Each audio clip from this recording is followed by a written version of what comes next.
Bien, pues continuamos con estas cualidades de la forma, estos elementos de la figura, elementos que transforman a la forma. Bien, habíamos platicado de la proporción, de la modulación de forma muy general, ahora hablemos de la variedad. Son un montón de conceptos que de pronto pareciera que no tienen cabida en los conceptos anteriores de armonía, de peso, de movimiento, de proporción, eh, pero que son muy importantes al momento de diseñar. La variedad se entiende como el estado o cualidad de tener varias o diversas formas, tipos o características. Encontramos conceptos como el énfasis, el contraste, la anomalía, el sentido, las salientes, el contrapunto, el caos, la contradicción, la tensión, la yuxtaposición, la oposición, la jerarquía, el collage, la complejidad. Quizás el que a nosotros nos suena más, nosotras y a nosotros, es la jerarquía. Sistema de elementos ordenados, clasificados y organizados, uno después de otro con un arreglo a su importancia o significación.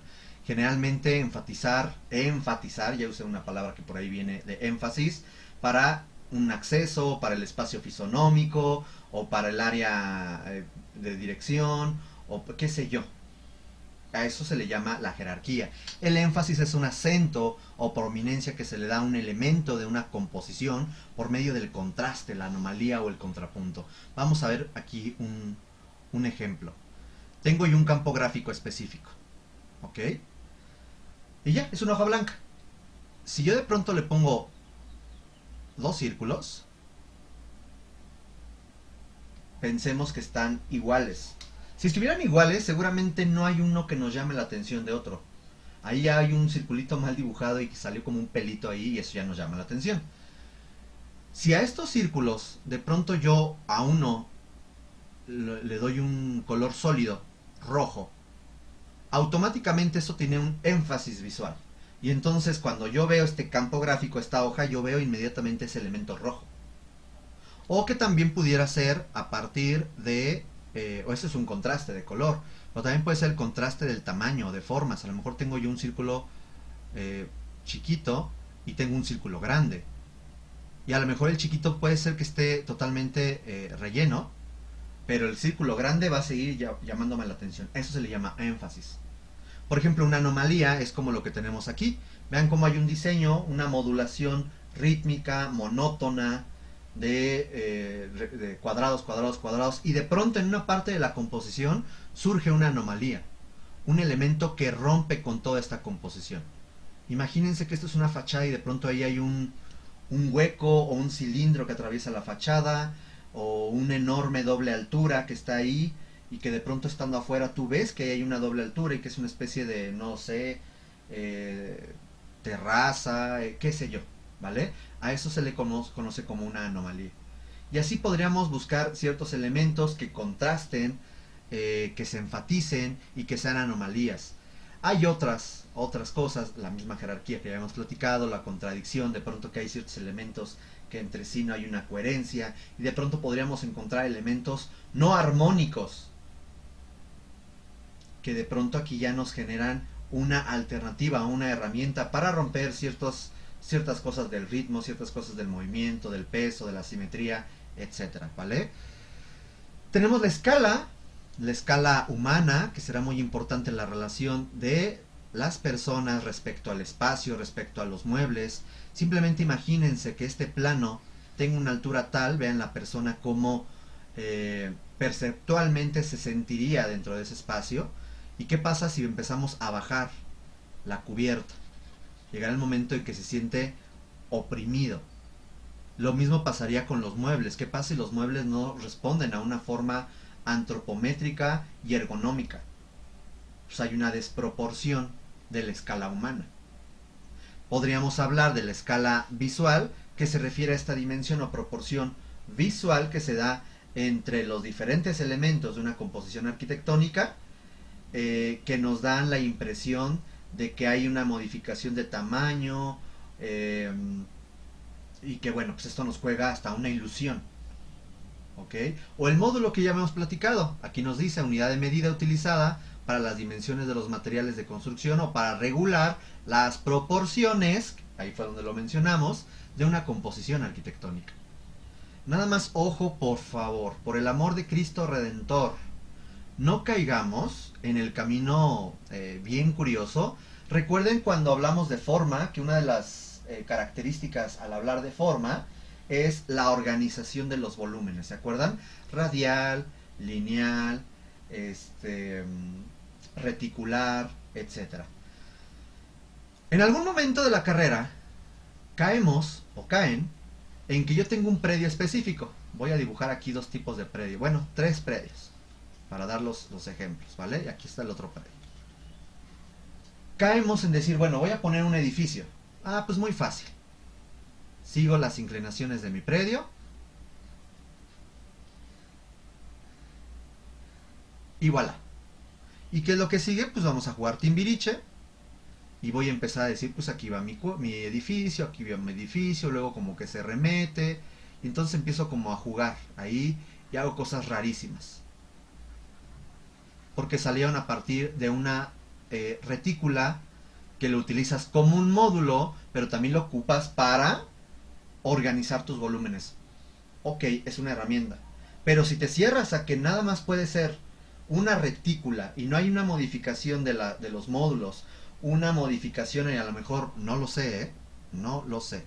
A lo mejor de pronto sale un elemento aquí inclinado que rompe y cambia el sentido de la retícula. No estoy aprovechando los beneficios geométricos y compositivos del módulo y de la proporción y de la organización volumétrica. Otra de las cosas que me ha tocado ver en proyectos es cuando de pronto caemos, no sé por qué, a hacer nuevamente una retícula. Que por cierto, ojo, podría ser que la retícula no coincida con los linderos del predio, puede ser que la retícula sea así. Entonces no nos casemos con esa idea tan geométrica y monótona. Bueno, seguimos. Aquí hay unos ejes, luego aquí hago otros ejes, y luego comienzo a hacer cosas bien raras que me da pie a pues como que unas figuras geométricas aquí, como que fractales y como que cosas bien raras y cosas que de pronto ya se vuelve como un tapete persa, un tapete islámico, y quién sabe qué cosa tenga eso, se vuelve un elemento que en lugar de ayudar, les complica la composición. Porque en verdad, hay de pronto gente que proyecta a partir de este tipo de retículas y les genera un espacio así, no está en perspectiva, está en planta. ¿Cómo creen? No, hombre, eso está muy extraño. Habitable, en cuanto a la habitabilidad, está bien complicado. Entonces, ¿qué sería lo ideal? Pues a lo mejor ustedes identifican un eje específico, vamos a poner aquí en color verde, a lo mejor uno de los linderos lo divido en tercios, y aquí genero yo un eje, y a partir de ese eje, pues yo empiezo a hacer una retícula, y esta retícula, no lo sé.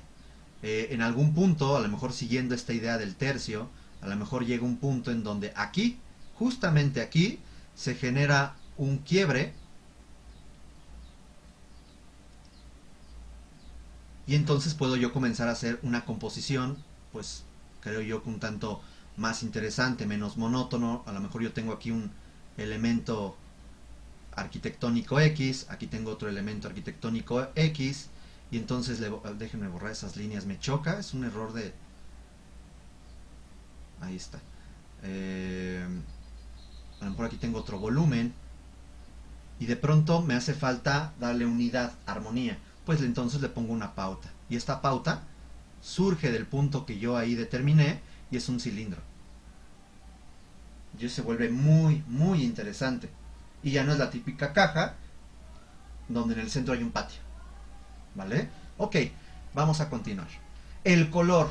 Bueno, vamos a enfatizar el color. El fierro viejo, disculpen ustedes. El círculo cromático RYB, que se refiere al color empleado, por ejemplo, en la pintura, en la arquitectura, etcétera, porque hay otros círculos cromáticos que tienen que ver con monitores, tienen que ver ya con impresiones, etcétera. Vamos a hablar de estos colores. Hay colores fríos, como el verde, el azul, el violeta, y colores cálidos como el amarillo, el naranja, el rojo. Hay este triángulo, que este triángulo nos habla de los colores complementarios. Es un color en donde, si se fijan, se está relacionando un color secundario con otro color secundario, con otro color secundario. ¿Cuáles son los colores primarios? Aquí es importante que vayamos identificando. Es el amarillo, es el azul y es el rojo. Y aparte de ahí surgen colores secundarios como es el naranja, el violeta y el verde. Y colores terciarios como el amarillo naranja, rojo violeta, azul verde, amarillo verde, etc. Y esto nos ayuda a ir identificando estos colores complementarios. Tengo un violeta que de pronto si yo combino con el naranja, combino con el verde, me da una composición específica. Y este triangulito me ayuda un tanto como a identificando qué colores son complementarios o hasta opuestos y generar una propuesta. Aquí lo importante es, más allá de identificar los diferentes tonos, las diferentes sombras, los diferentes tintes, que eso ya seguramente lo van a ver en representación gráfica, creo que se llama ya ahora expresión arquitectónica, no recuerdo el nombre. Es importante que platiquemos o que identifiquemos al menos la paleta cromática. La paleta cromática es una paleta con una armonía en los colores empleados, los tonos empleados, ¿ok? No nos metamos en dificultades. En internet, si ponemos paleta cromática, nos va a salir un montón de paletas de colores que podríamos emplear en nuestras composiciones arquitectónicas. Y eso se vuelve algo sumamente interesante. Bien, y entonces podríamos encontrar, por ejemplo, en ese esquema de la dona, en ese esquema del diente de león, cómo hay una gama cromática armónica, lo cual da pie a una paleta. Y que pudiera yo aplicarlo, por ejemplo, en ese diseño de interiores, donde vemos diferentes tipos de colores, colores que tienden hacia colores fríos, y vean cómo los resultados pueden ser muy diferentes uno de otro. ¿Ok? En fin, insisto, en internet encontramos un montón de paletas de colores. Comex, y no, Comex no me patrocina, pero si quiere lo puede hacer. Comex tiene hasta en su página Color Life, en donde se pueden generar estas paletas de colores, que tienen una infinidad de colores que pueden emplear en la arquitectura, en el diseño de interiores, etc. Yo les recomendación para el diseño de interiores, por ejemplo, que siempre traten de pensar en la relación, dejen cambio el colorcito, la relación 60, 30, 10. En donde los colores neutros, como es un color pastel, un color gris, un color negro, un color blanco, los colores marrones o sepias se suelen utilizar dentro de ese 60%. Un 30% para un color complementario o un color que de pronto pueda llamar mucho la atención respecto, no sé, vamos a imaginar un verde, vamos a imaginarnos un azul, etcétera, y un 10% para un color muy llamativo y o una textura muy llamativa. ¿Para qué? Para que no terminemos con interiores muy sobrecargados de colores o sin un contraste de colores. Ojo, en la composición de interiores y también la de exteriores, no solamente el color, sino el mobiliario, los pisos, los acabados, la iluminación que pueda utilizar, son parte de esta composición. Estamos componiendo de forma tridimensional. Y es ahí muy importante donde podemos emplear esta relación 60-30-10. Quiero utilizar un muro rojo. Perfecto, pero que ese muro rojo no sea más allá del 10% o quizás el 30% dependiendo qué tipo de espacio utilices para tu composición. Imagínate un espacio que sea el 60% rojo. Ya no es muy agradable. De pronto el color puede generarnos diferentes percepciones del espacio. Se puede ampliar si todo es muy blanco, se puede compactar si todo es muy oscuro, se puede rebajar, o sea, bajar el nivel de la cubierta si es muy oscuro, o se puede estirar la altura si la cubierta es clara, por eso siempre las cubiertas tienden a ser de un color claro. Se aumenta la anchura si de pronto a las paredes les pongo un color más claro, o se puede estrechar la anchura, se puede enfatizar un muro específico como en este caso, se puede acortar la longitud del mismo espacio, de pronto si ese mismo muro ahora es muy oscuro, o se pueden hasta acortar las paredes y yo hago este elemento como los rodapiés. Son elementos perceptuales que puedo yo identificar con la pintura o con el color, o aplicar también con el color. Y las texturas, a ver, de forma general, hay dos tipos de texturas, la óptica y la áptica. La óptica es aquella textura que se ve como textura, como estas primeras imágenes que las ves y hasta te marean, que parece que tienen movimiento, parece que las puedes tocar, pero que son lisas. ¿Ok? Todo lo que estamos viendo aquí evidentemente son texturas ópticas porque no las puedo tocar, pero entendiendo que esto fuera físico, el del lado derecho es una textura que se puede tocar, se siente. A eso se le llama una textura áptica. Y en la arquitectura estamos rodeados y rodeadas de muchísimos tipos de textura a partir de los materiales que podamos usar en pisos, en cubiertas, en muros, la misma vegetación, las mismas propiedades de los materiales, de los acabados, nos dan la impresión de diferentes tipos de texturas, ¿vale? Ok, mucho rollo y ya se nos va a acabar el tiempo. Vamos a ver por ahí algunos edificios. Simplemente vean Santa Colette School en Washington DC de Michael Graves. Es un arquitecto, o era un arquitecto. Vean cómo manejaba el color, el ritmo, la proporción, la simetría, y generaba estos elementos que parecían de encanto. Vean el espacio interior, cómo juega también con el movimiento, este punto focal de la perspectiva, el juego del piso, el color, la orientación no va conforme al pasillo, va en diagonal al pasillo. Los elementos, las ventanas, los acabados, las texturas. Aquí lo importante es que empecemos a aplicar, por ejemplo, el peso. ¿Qué onda con el peso? Esto está en equilibrio, está en simetría.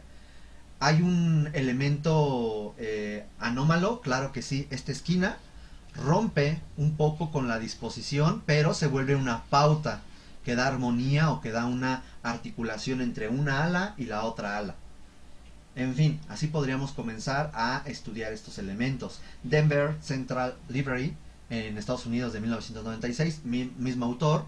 Vean el desarrollo de la planta arquitectónica, cómo se relaciona con la forma. La forma sigue al programa arquitectónico, lo dicen por ahí los funcionalistas. Entonces, vean cómo estos elementos geométricos, volumétricos muy básicos, y cómo tienen esta transformación mediante los vanos, mediante el juego del ritmo de las columnas, mediante la proporción. Aquí la pregunta sería, ¿ya identificaron cómo esto es del mismo tamaño que esto? ¿Y esto cuántas veces cabrá aquí?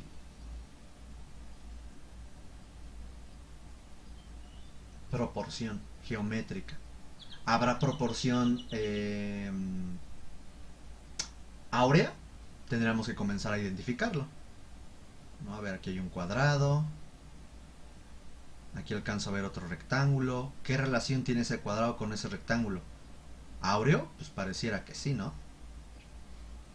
No sé, a ver. Baja. Miren.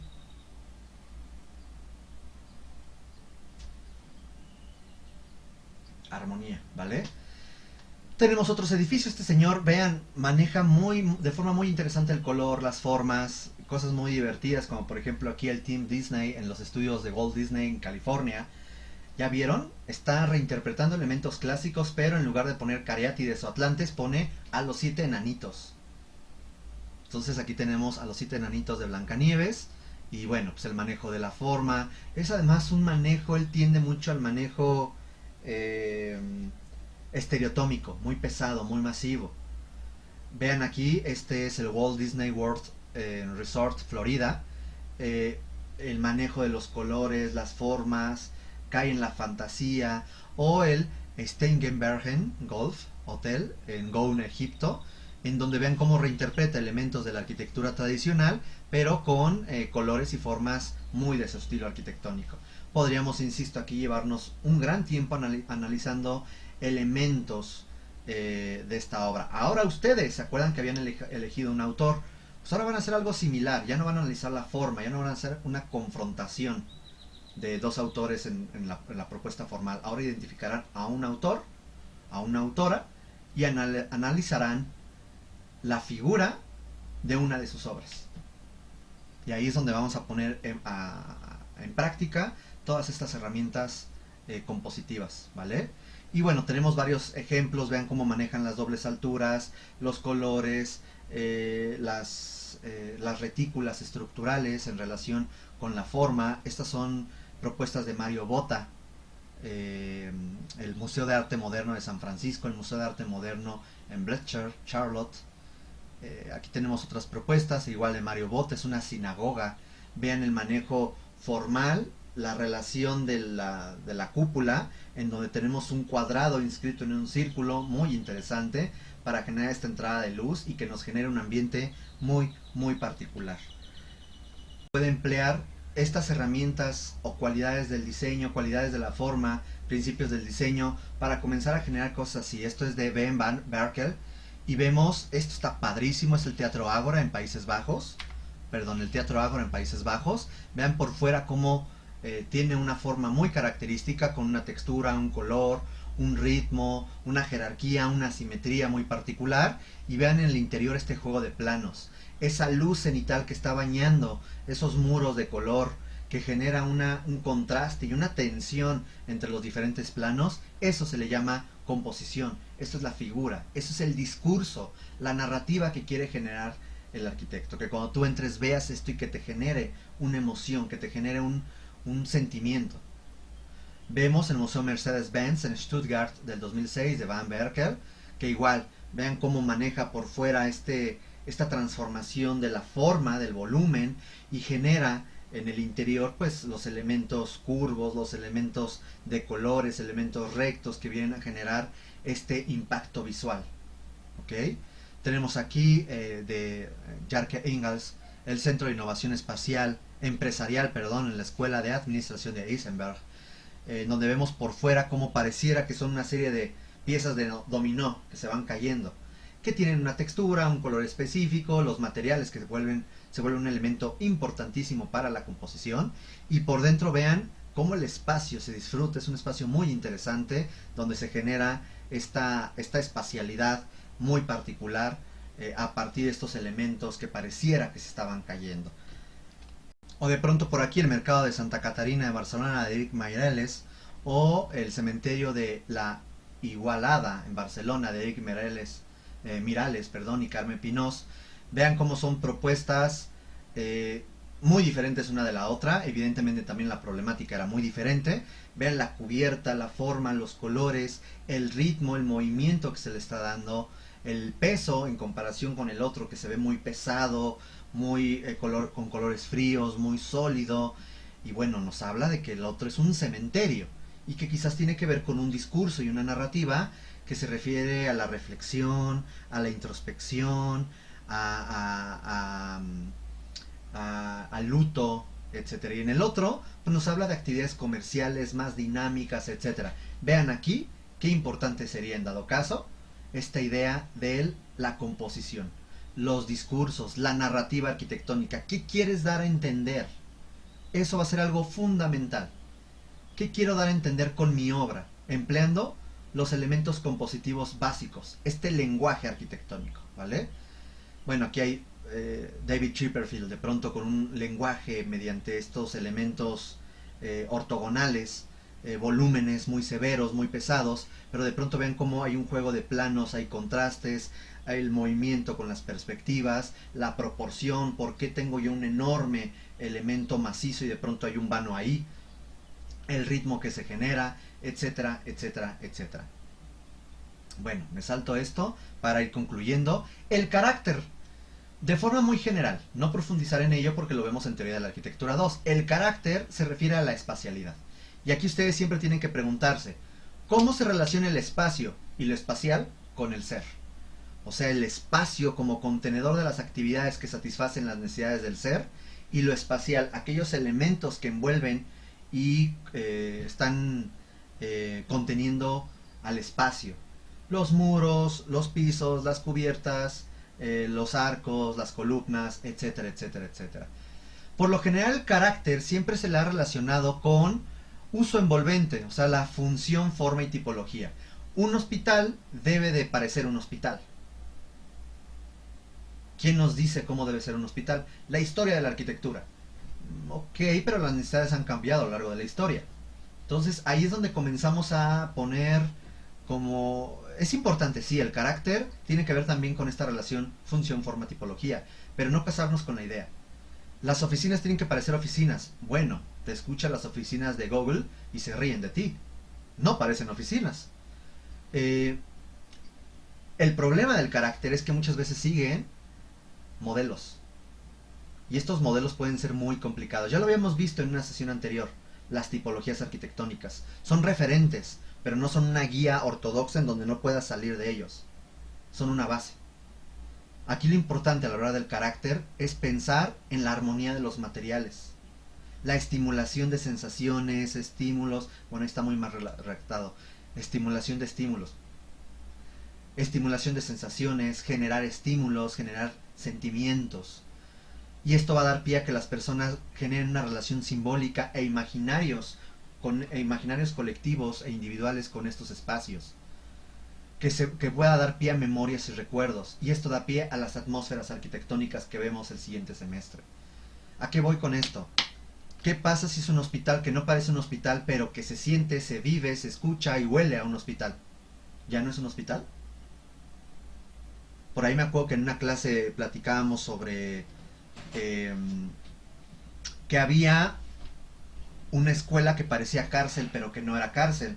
Entonces que se le tenía que dar un carácter que pareciera escuela. Podríamos decir en qué momento, lamentablemente, hay muchas escuelas que parecen cárceles. Creo que las actividades, las atmósferas que se llevan en una escuela hacen que eso sea una escuela. No podemos nada más casarnos con la idea de que si por fuera no parece escuela, no es escuela. Podría parecer otra cosa. Y creo que es válido. Ahora, también es válido decir le hace falta más carácter, o sea, le hace falta trabajar más en esta expresividad, que creo que es lo que muchas veces se refieren a cuando dicen le hace falta más carácter. O sea, le hace falta ser más claro con la expresividad o con el lenguaje compositivo. No lo sé. Aquí lo importante es entender. Con este ejemplo. Bueno, aquí tenemos algunos ejemplos, me los voy a saltar por tiempo, que tiene que ver con el diseño de interiores para que pudieran de pronto ubicar esas atmósferas en relación con las cualidades que habíamos visto anteriormente de color, textura, proporción, etcétera. Estas son tendencias. Esta es una tendencia que se llama Wabi Sabi, que es una tendencia japonesa. Aquí tenemos dos tendencias. Del lado izquierdo tenemos el minimalismo y de este lado tenemos una tendencia, ambas ya muy viejas, la tendencia industrial. Esta idea de que se vea industrial o como loft. De pronto tenemos aquí otra tendencia que es el kitsch, o la otra tendencia que es el japandi, que es una mezcla entre lo nórdico y lo japonés. Son tendencias vigentes al día de hoy. Vean cómo hay una gran variedad. Ninguno está bien, ninguno está mal. Simplemente seguir las necesidades de la gente que va a habitar ahí.